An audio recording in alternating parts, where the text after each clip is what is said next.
Good day mga Mike Vlog. So for this video, ito nga po yung part 2 natin sa panggagawa natin ng bahay. So kung makikita nyo guys, tinibag na natin yung pader dito. So bali po pala, asintahan na natin ngayon yan. At ayan nga po, nakapagpatong na po tayo ng isang patong dyan. So bali po pala yun, bali po asintahan natin, paikot muna at papatungan muna po natin ang apat na patong. At pagkapatong po natin ang apat na patong, ay dire-diretso na po natin gagawin. At lalagyan din po natin ng piga yung ating ginagawang bahay. So bali ayun, samahan nyo na naman po si Michael Vlog at magandang umaga po sa ating lahat. Thank you po sa lahat ng mga subscriber ni Michael Vlog. Maraming salamat po sa lahat na nag-like and share. Thank you so much po sa inyong lahat. Ayan, mabuhay po ang lahat sa atin. So bali po pala ayun, at ito nga po nasintahan na natin ang isang patong. Bali po pala mamaya mataas na po ang patong ng Michael Vlog niyan. At bali po pala papatungan natin yan ng 12 patong at bago tayo magbiga. So ito nga guys, at nagpahalo na ako kay Utol. Bali po pala kapatid ko yung naghahalo at ng labor ko. So tayo nga po,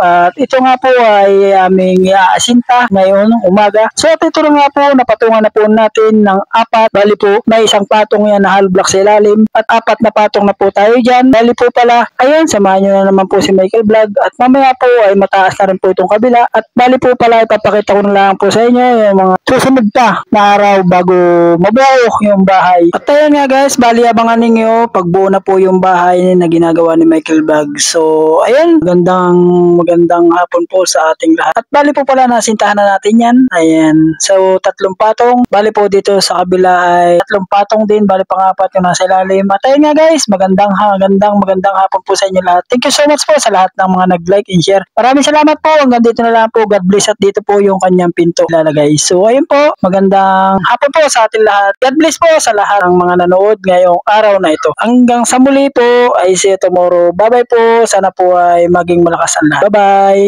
Either a little too loud or a little too close. Got a hurricane in the back of her throat. She thinks she's made